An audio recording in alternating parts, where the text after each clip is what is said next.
Yes, there will be baseball. After a 99-day lockout, we now have a complete 162-game schedule starting with opening day on April 7th. To celebrate the return of baseball, we want to do a wow promotion, so here we go. The first 50 customers will get the full season of MLB, including the playoffs, for just over $3 per day. How much of a wow is this? MLB through the All-Star break is priced at $7.95, and through the World Series is priced at $1,095. But the first 50 customers can get MLB through the World Series for $6.99. No coupon is needed, and this comes out to just over $3 per day. Once we hit 50 redemptions, the super early bird discount will come down, and the lowest possible price to lock in baseball will no longer be available. So act fast before you get shut out on our biggest price drop ever.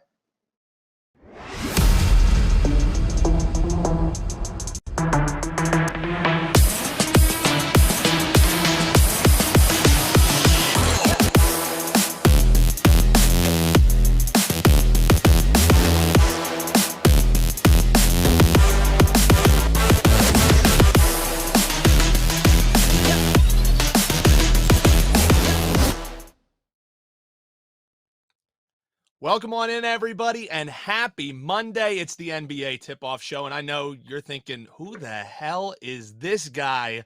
Well, not Joe Raineri, not Steve Merrill, and if you're wondering how well that WagerTalk meet and greet went on Friday, the fact they called me off of the bench to host the show, that probably tells you everything you need to know. I'm Dan Alexander, but you're not here to get my thoughts. You're here to get the thoughts of our esteemed panel, a terrific slate of games today.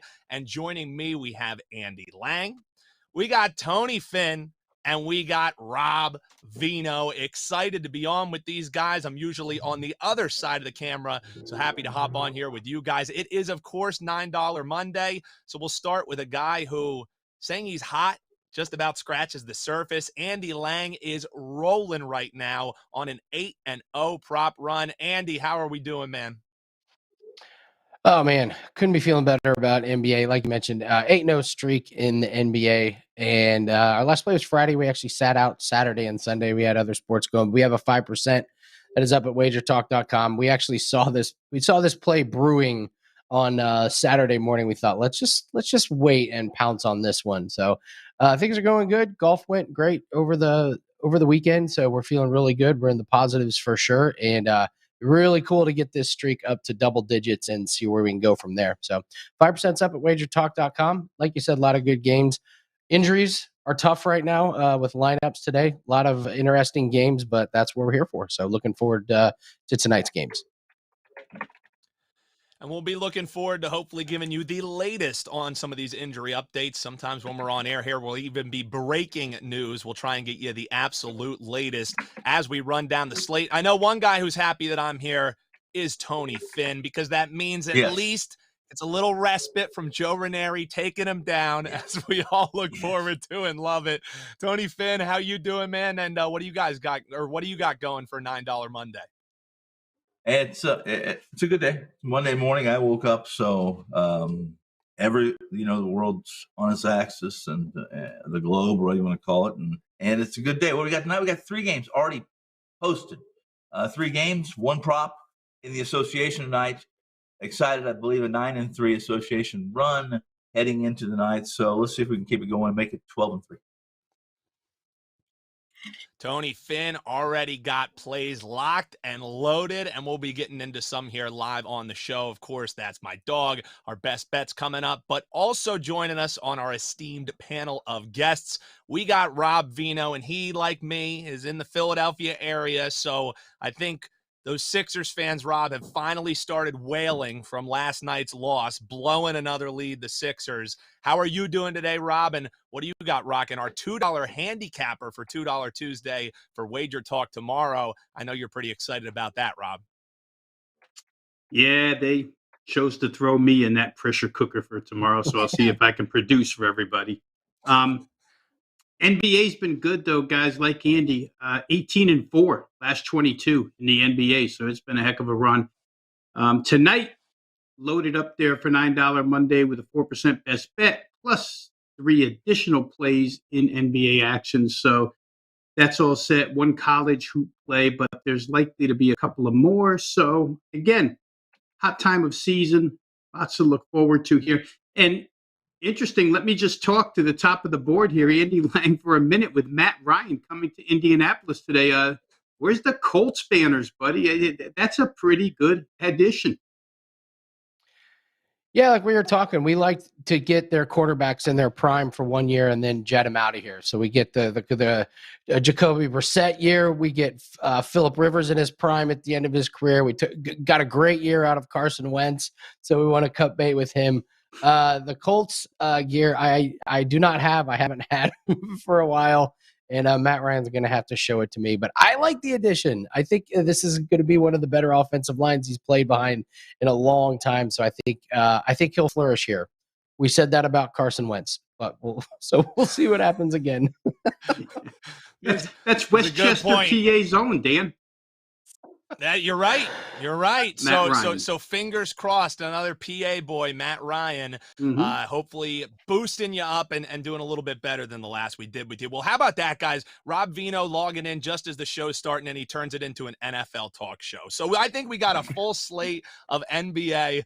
Let's get right into it with our contrarian play of the day. And I alluded to it a little bit there. As I consulted the contrarian oracle, I was very happy as a Philadelphia guy born and bred that whispered to me the contrarian play today is the Sixers getting the points at home was what was whispered from the contrarian gods. It's the second game in a back-to-back. Embiid apparently had to go see a dentist after the game after he got hit in the face. All Sixers fans, they felt like they got hit in the face after losing a 16-point lead. So the contrarian sprinkle, those Sixers 4.5, start at the top of the dais here with Andy Lang. And can I interest you, or are you going to be bucking the contrarian gods second game in a back-to-back for my 76ers? Well, you could see this one coming a mile away. There was no way that Harden and Embiid were going to be playing in this one. It was just a matter of which one was going to sit out. So, we did an article and a video earlier today saying grab the Heat -2 earlier today. So I will let Tony and Rob talk about what to do with the line here now that Embiid is out. I got a couple props that I think I can interest everyone in. Now that Embiid is out, I like the Heat over 109.5 for their team total. 76ers are going to be little light in the paint. I believe DeAndre Jordan is going to be defending the paint. Harden, not exactly going to be in the running for Defensive Player of the Year. Jimmy Buckets looks like he's going to play. And the Heat have scored over this total in 11 out of their last 13 wins.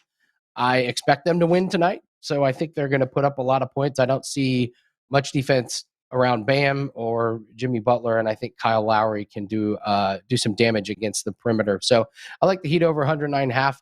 And kind of going with that, I like Harden under his points, rebounds, and assists. It's at 44.5. The 76ers have lost 3 games since Harden has got there, and he's gone under his points, rebounds, and assists in all 3 of those games. It takes away a lot of assists when you don't have Embiid in there. So this number's big, 44.5. You got to do a little of everything and a lot in the points department. It's going to be tough against Miami, so I'd play Harden under his PRA. So Andy Lang not caring what the contrarian gods have to say. Heat coming out here right to start a Monday. Tony, I mean, plus 4.5, enough to interest you there? Or Andy does lay out quite the case for maybe looking the other way. What are you thinking, Mr. Tony Finn?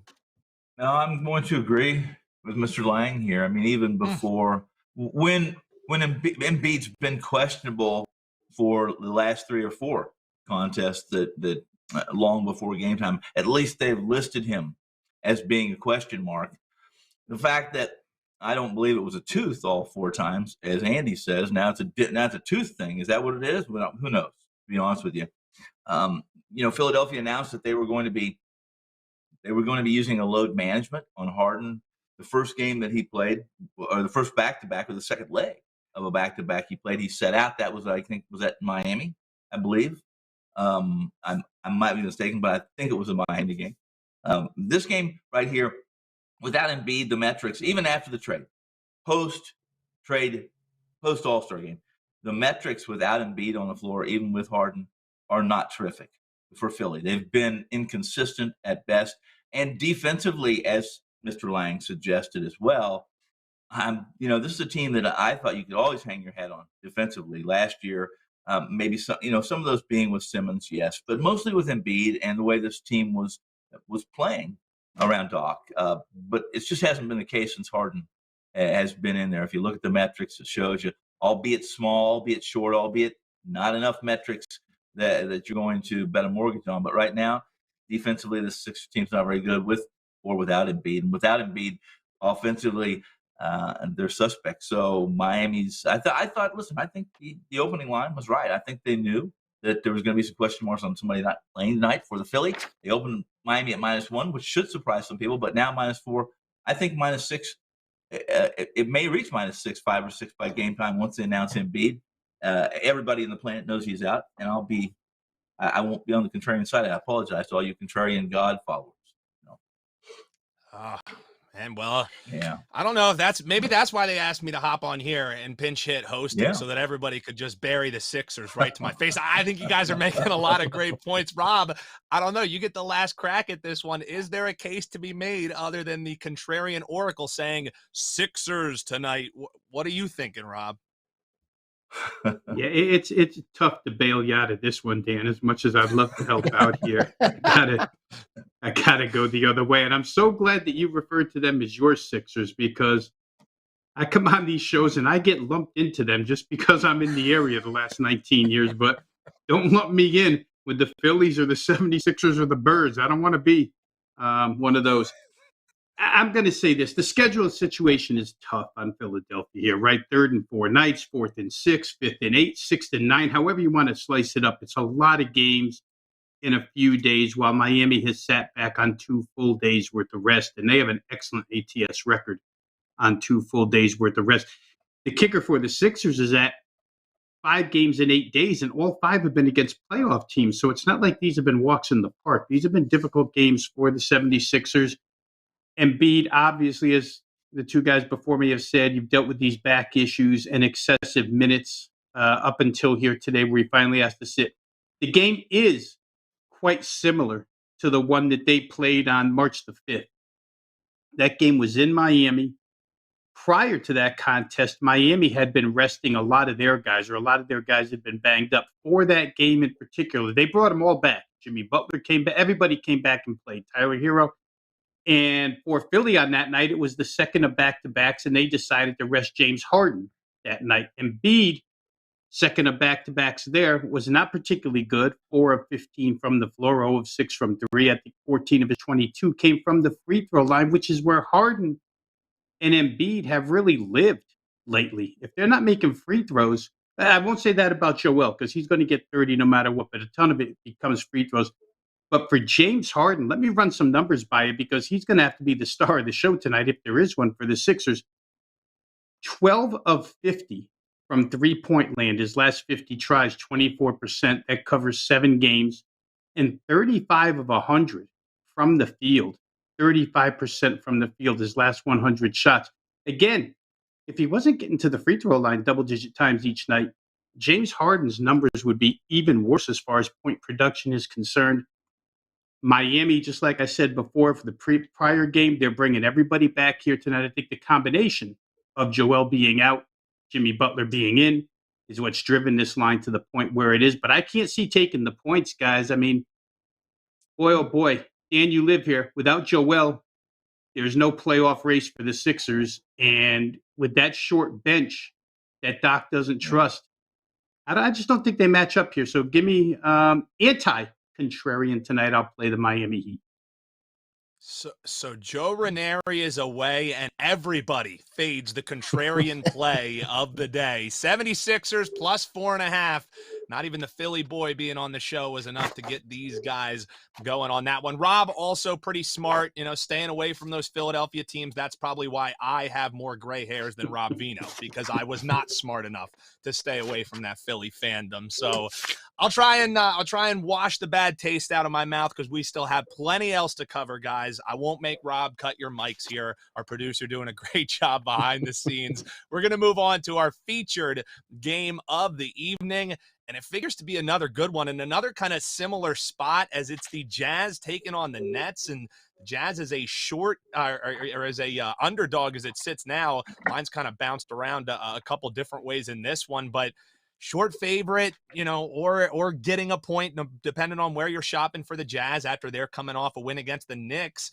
While the Nets, they should be pretty well rested. They haven't played since their 5-point win on Friday. That was against the Portland Trail Blazers. So figures to be a good game tonight. You have Dragic, who's questionable in this one. I don't know if we got any confirmation on that since it's come across. I haven't seen anything, but Rob, I'm going to throw it right back your way. Jazz, Nets, total around 229.5. Kind of bouncing around there as well. So seems like a pretty decent divide in the betting market on which team to back. What's Rob Vino thinking in this one? Yeah, I think, Dan, rather than side, I prefer to look total, which is where I look mostly on all these Brooklyn games at this point in time. Although, from a side perspective, they haven't been bad recently. And their power ratings are so inverted, because obviously the home power rating is less than the road power rating, which is just very, very strange. But the situation in Brooklyn is strange here. But I tend to look at the total. The Dragic thing is important, I feel. They finally worked him into the starting lineup. I think he had 21 points the other night. But the veteran point guard really helps Brooklyn at this point in time, whether it be as a sixth man or whether it be in the starting lineup. We'll see how his status goes. Utah's become hot once again. They went through a lull, but last 3 games, their shooting percentages have been good, 50 and a half, 48 and a half. Last night, only 46, but a good night from 3, 37% on their way to 108 points against the Knicks. Brooklyn, and especially at home, Dan, when Kevin Durant is the only of the 2 stars that's able to play, has to avoid foul trouble. I've said it before, Brooklyn's a bad defensive team to start with, but when you can't use Durant on the defensive end for a full 48, you have to sort of pick and choose your spots. It just lends itself to point production for the other side. So I think Utah's going to get theirs. Really like the way Durant and the surrounding pieces mesh together. You're going to get Seth Curry back here. He had been out for a couple of games last week. Patty Mills. There's enough shooters. Cam Thomas, who had a back situation last week, back in the lineup now for a couple of games. And Utah's in the second of back-to-backs here. Again, there's a lot of these back-to-back situations versus rested teams tonight. And for Utah, a team that worked pretty hard defensively last night, just don't know if that same intensity defensively will be here. This looks more like a score fest to me. That's indicated by the 229. If I look at Brooklyn net totals at home, in the last 3, they're 251, 224, and 217. The 251 and 224, 251's against Portland, a team that doesn't play any defense, but the 224 against Dallas, who I would consider at this point in time one of the 2 best defensive teams currently, recent form, in the league. They and Boston, probably your top 2 defensive teams right now. That's pretty impressive to get the 224 against them. Utah doesn't bring the same type of defense. I'm going to try this one up and over 229.5, and I'll leave the side to the other guys. So Rob Vino saying over the total there, even before we get into our overtime. So Tony Finn, what are you thinking? Yeah. That total looking good to you, or that short favorite or underdog either way? What are you eyeing, Tony Finn? Well, if I was going to be on a total in this particular game, I would be with Rob. I would agree with Rob on most everything. It's the problem with this game is that the Nets overall net, pun intended, has always been dysfunctional. When you're trying to morph an Irving into an Irving-less lineup from away to home, Durant missed a large portion of the games when he was out a month plus, and navigating that formula of who's in, out, who the first 5 is or is not going to be. They have, let's to their defense, they have improved. They've improved their second rotations with Curry and Drummond, so they can kind of intermix. But when they're at home, They're just simply not very good. They're not playoff worthy at home. In fact, this may be the first team, one of the first teams that a long time I can remember, who would have an advantage as a road team as opposed to a home team during this playoffs, unless New York lifts that mandatory vax rule. You're not going to have a Nets team that's whole. You're just not to. Right now, the Nets are a play on, almost a blind play on the road. Obviously, you're going to have to make some caveats with the number, the handicap. But I said it a couple weeks ago, and since then they've been really good on the road. Since they lost to Boston in a game that JT Tatum had to put up 50 plus, right? In this game, let's just put it this way: the Nets are much like the Knicks. The Nets are 3-8 straight up, 2-9 against the spread last 11 games at home. They've been outscored by almost 10 points per 100 possessions. Kevin Durant's return to the lineup has made them much more competitive at home. But in a situation like tonight, I mentioned it. I like a proposition. The Jazz run everyone off the 3 line, which means Harden's going to be trying to challenge the rim. That's what they want. They want you to challenge the rim or take, and then let their defensive stalwart do the rest. But they want you to take mid-range jumpers. Durant's one of the best mid-range jump shooters in the business. Which makes this game a no-go. It's just contrary to what if Durant's not playing or Durant's not as good a mid-range jump shooter, then I'm probably going to be on the Jazz. So far, nothing from me from this game except for the prop on Durant over 30 points and possibly what Rob's backing, and that's an overplay. Well, you just avoided that Switzerland flag, getting that prop in there That's just okay. at that last moment there, Mr. Finn. So well done. I don't have to hit you with that Switzerland flag. We do have some middle there, but you're talking props. And don't we have to take props, the Switzerland flags? They're no longer neutral. You know that, right? Switzerland's exited the neutral. I got to be up with world politics. That's on me, Mr. Finn. I was too busy preparing for the show. Didn't check out my socio-political trends before hopping on here. As we're talking props, though, I'm wondering, we got to throw it the way of the prop master. Want to remind you, in the NBA running very hot. Andy Lang on an 8-0 prop run. What are you eyeing in this game? Any props that are getting you excited, or just maybe how you're breaking down the game too, Mr. Lang? Yeah, I like Utah in this one. Since the return from All-Star break, the Nets are the 3rd worst defensive team at home. The only 2 teams worse are Washington and Oklahoma City. Not exactly playoff teams, so things look really good for the team that Brooklyn is hosting. So I think you're going to have a really good offensive game from the Jazz, and this may seem a little bit square, but Donovan Mitchell just has a dream matchup. The Nets rank 6th defending point guards and 10th worst. 6th worst and 10th worst defending point guards and shooting guards. His point total is 27.5. He's hit this few games in a row. So let's look for Donovan Mitchell. And then I actually like the Nets under 114.5 on their team total. Brooklyn has gone under this total in 9 out of their last 10 home games, winning or losing. They're just not getting over this 114.5. I know that Utah is off a back-to-back. They're middle of the road defending, but outside of Durant, I'm just not really sure where all the points come from to get to 115 points. So I like the Nets under their team total, and I like Donovan Mitchell to have a big game. Wow, so a little dissension in the ranks. Rob Vino looking for the game going up and over the total. Well, it'll work for Rob as long as it's Utah backing up all those points, as Andy Lang eyeing the under on the team total for the Nets.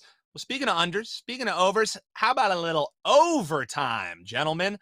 We got the Hornets taking on the Pelicans. Pelicans, another of those spots that Rob was talking about, a back-to-back coming off a win. They played the Hawks, and Pelicans surging a little bit here. The opening total on this one, 234. The current total, 235. It's not a crazy jump, but enough a jump to get us talking about our overtime matchup, the Hornets and the Pelicans. And Mr. Finn, Tony, you're getting the first crack at this one. Hornets, Pelicans, a little overtime action. You thinking the steam right there, or what are you eyeing as the Hornets are taking on the Pelicans? Well, at first glance in this game, and following the NBA like all of us do, we know the Hornets have been damn good in March, right? 6-2 straight up. I think 4-0 straight up, 4-0. I think, is that right? I think 4-0 straight up, 4-0 against the spread is intact coming into tonight. In fact, they also lead the league in offensive efficiency in March. So if you're leading the league in offensive efficiency, you're supposed to think your first thought would be over. Here's my problem with that, and that is without Brandon Ingram, I think this Pels team is a fade or an ignore, one of the two. We do have McCollum. CJ's back in the lineup.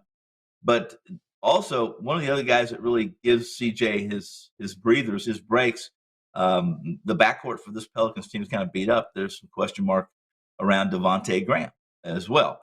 If you look at the line on this game, guys, and I know these guys will agree, if you look at it, Charlotte being a -6 number, if you look at the metrics on this, that would essentially mean that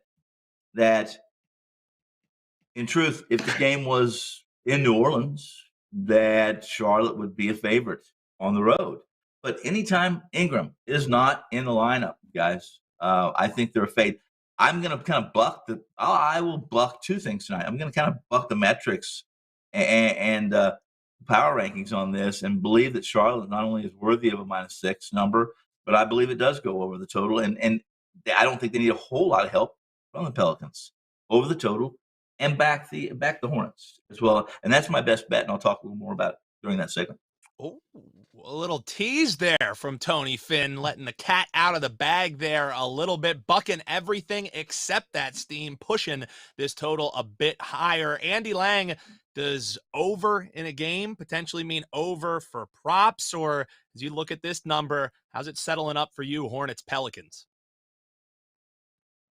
Well, looking at the numbers in this game, there was really only one that stuck out, and I really liked that Ingram isn't going to play because I think that gives Herbert Jones enough breathing room and enough minutes to go over his points, rebounds, and assists, which is only at 17 and a half. Jones has put up good stats recently. He's gone over 5 out of 7 games. And on March 11th, he had 22 points, rebounds, and assists against this Charlotte team. That game was 142 to 120. I don't know if we're going to get that high of a total, but if you get a lot of points involved, that helps Herbert Jones. It looks like he's going to be in the starting lineup. So only playing this game is Jones over his points, rebounds, and assists for me.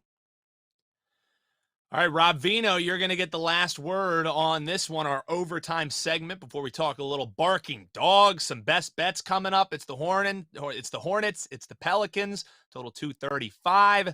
Rob Vino, what are you thinking? I'm going to start this by going to my good friend Teddy Covers style and giving you guys 3 separate quotes coming out of Charlotte. First one coming out of head coach James Borrego. You always want to be playing your best basketball right now. I think our group is locked in. We're obviously getting healthier. There's some rhythm here with our group. That's the head coach. Let's go to PJ Washington. We're scoring with the best of them. Everybody is shooting and everybody is scoring. When we play like that, it's hard to beat us. Let's go to Miles Bridges. Our team is run and gun. Whenever we get an open 3, we're going to shoot it. So I practice on every spot on the floor. All 3 of those, as if we didn't know Charlotte was an offensive-minded team already. If you didn't, that's the sledgehammer over the top that tells you that they're an offensive-minded team. They just played 8 days ago, guys, or 9 days ago, excuse me. It's 142 to 120 final, 262 points. One side shoots 60% from the floor. The other side shoots 50% from the floor. Nobody could stop anybody. Charlotte's tempo, I think, is the biggest reason why I would play this thing over, because you got New Orleans on back-to-backs. I'm not the head coach. James Borrego is, but I'm sure he's as smart as I am sitting here on this show to know that they're going to start the game from the opening tip and try and wear New Orleans down. Run, run, run. I don't know that New Orleans wears down, but I think Charlotte will be able to have their pace. New Orleans certainly. Tony just mentioned that for the month of March, the New Orleans Pelicans are the #1 offensive efficiency team in the league. And they haven't had Brandon Ingram for any of these games. He hasn't played a single game in March. So, I mean, you get the #1 offensive efficiency team without their leader. Some of those games, by the way, were without CJ McCollum. And you've got a team that is priding themselves right now on running up and down the floor and draining threes. I have to play it over, guys. Over 234 or 235, you said, Dan. I'll take it over 235.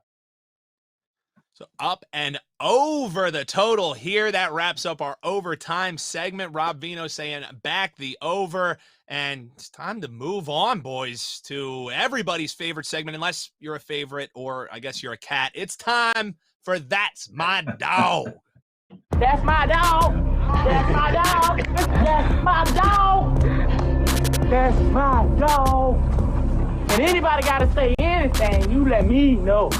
That's my dog. So you guys get to see that all the time. That's one of my favorite intros in all of the WagerTalk pantheon. Love That's My Dawg. Happy to be joining you guys here for it. And it's a nice slate of today's dogs. I mean, plenty to choose from. We'll start with you, Andy Lang, with this beautiful lineup and a plenty to choose from for these dogs. Who do you think is coming off the leash tonight, Andy? Love the Toronto Raptors. I know they're on a back-to-back, but this Bulls team is just a complete fade at this point. They got obliterated by the Suns on Friday. These are just big losses that they're having. They've lost by 27, 15, 9. Bulls now 1-9 ATS in their last 10. And I know everyone was excited to get Caruso back in the lineup, but he doesn't look like his old self. It's like he needs Lonzo to kind of work as a pair. Their defense is bad, and they've also become an under team. And I think part of that is just that DeMar DeRozan is starting to regress back to the mean. He's had over 25 points in only 2 of 9 games. Before that, he had 12 straight games of over 25 points. So they're just not getting those monster games. The Raptors, they had that ridiculous loss to Lakers in overtime, but that's their only loss in 7 games. They rebounded. They got the nice win yesterday. 6-1 ATS in their last 7 games. And Toronto's 1-2 against Chicago this year. So a win would be really nice for them to get to 2-2.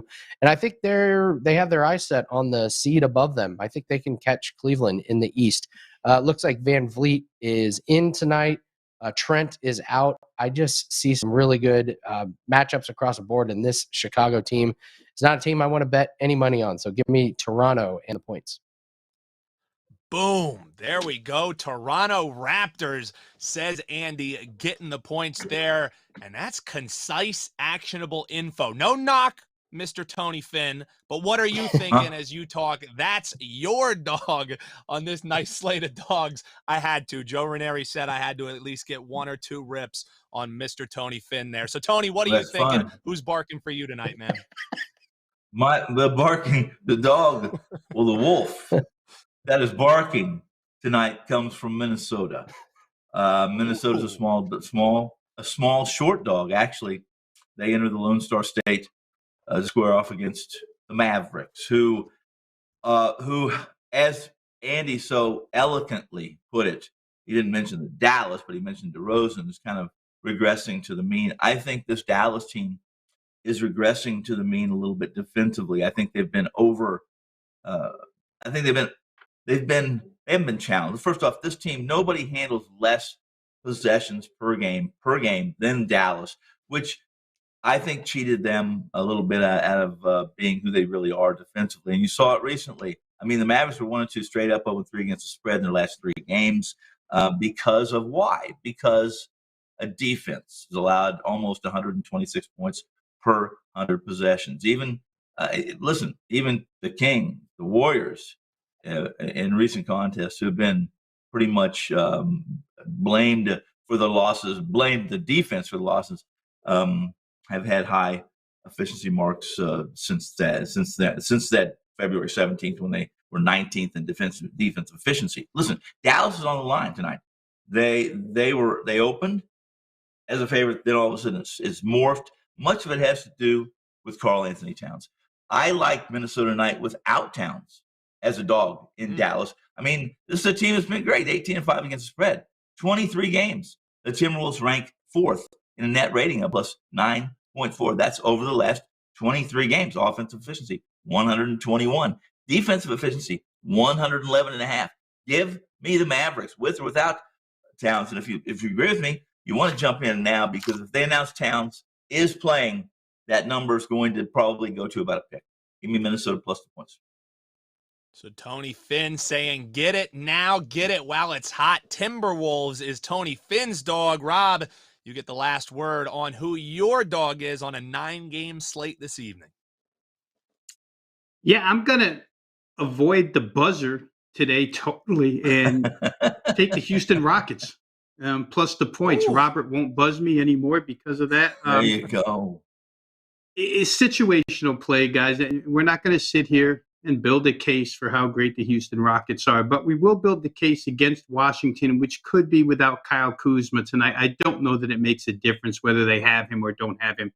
It's a team that's been a road favorite 9 times this year. They're 1-7-1 against the spread when they're a road favorite. Houston has all the capability of keeping up points-wise with Washington here. Washington now, they got that game Saturday against the Lakers, and I think it was a game that, with Kentavious Caldwell-Pope, Kuzma did not play in that game, but it's a game that they kind of wanted, and they showed effort after getting way behind in that first half. They came back second half.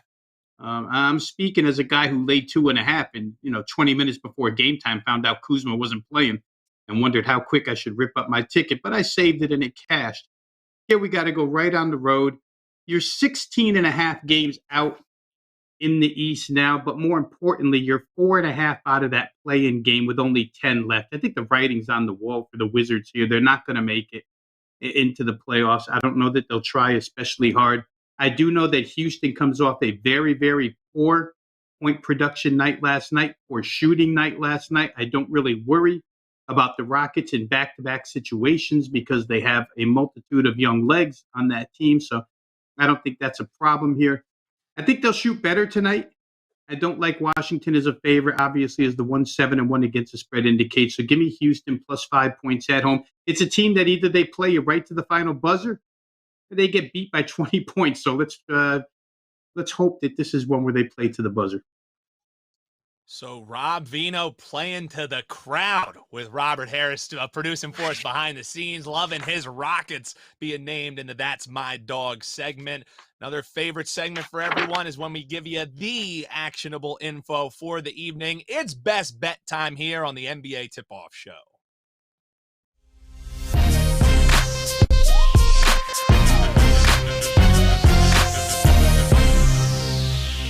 All right, Rob, we'll see if you really do avoid the buzzer here. Want to remind you, Rob is our $2 handicapper tomorrow, and it's also $9 Monday. Plays loaded as we speak. So I did the promo there for you, channeling my inner Steve Merrill. Rob Vino, 60 seconds, best bet on you, my man.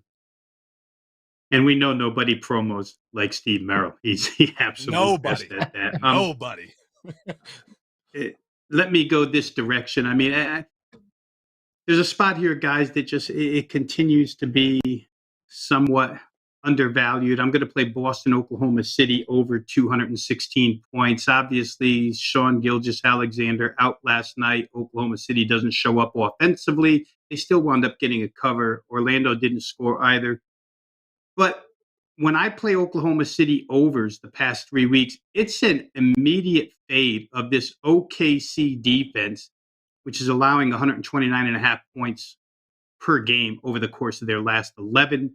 If Boston can't find their way to 120, even coming out of altitude last night, I think that would be a problem. I expect them to get 120 plus. And we've taken Boston's 2 best defenders out of this game. Robert Williams at center and Marcus Smart at point guard, both out. Give me OKC Boston over 216.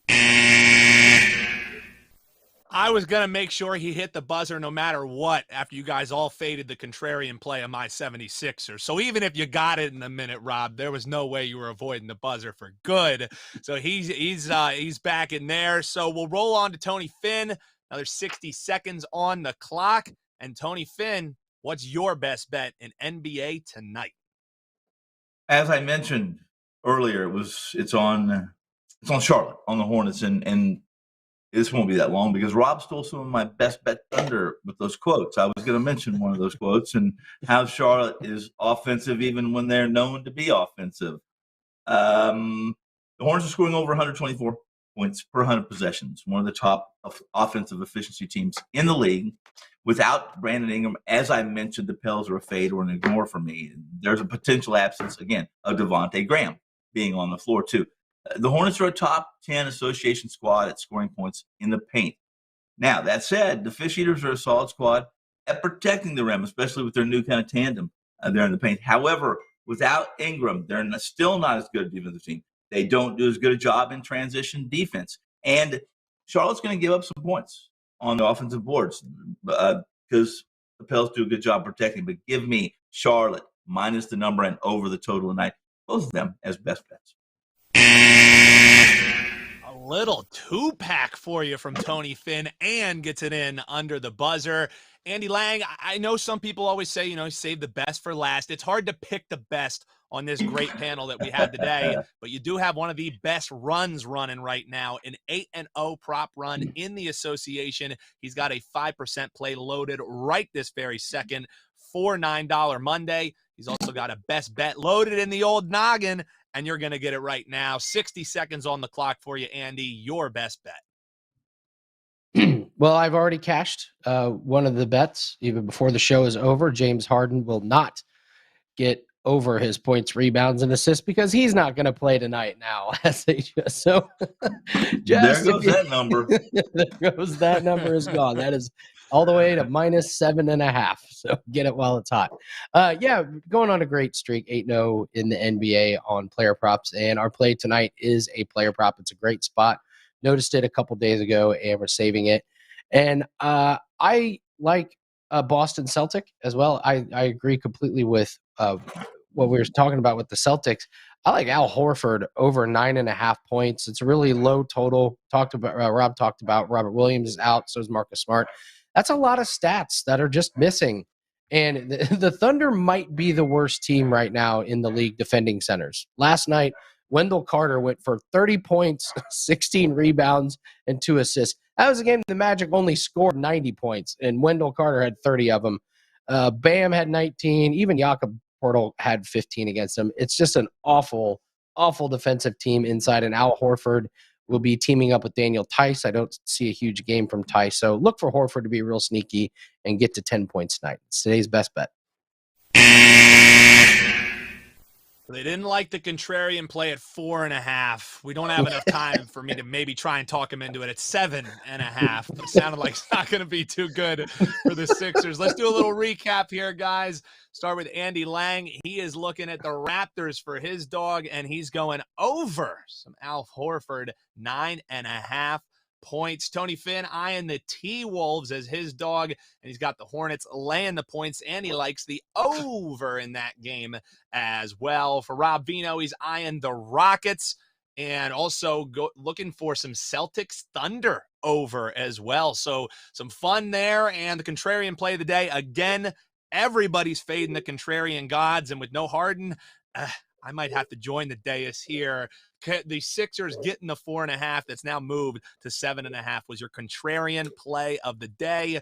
For my heart, let's hope that one gets home as a 76ers backer. So there you are. It is, of course, $9 Monday. You can get all of these guys' plays and anybody who has a play loaded at WagerTalk right now for $9. Head on over to your favorite handicappers play, and you can grab their play of the day for $9. Also want to mention Rob Vino is our $2 Tuesday handicapper, so you can grab him for tomorrow at his page. Going to be a great one there. So thank you guys for letting me crash the party. Appreciated being on with you. For Andy Lang, for Tony Finn, for Rob Vino, and our producer behind the scenes, Robert Harris, I'm Dan Alexander. Thanks for letting me crash the party, and best of luck. The guys will be back tomorrow with your normal host on the NBA Tip-Off Show. We'll talk to you then.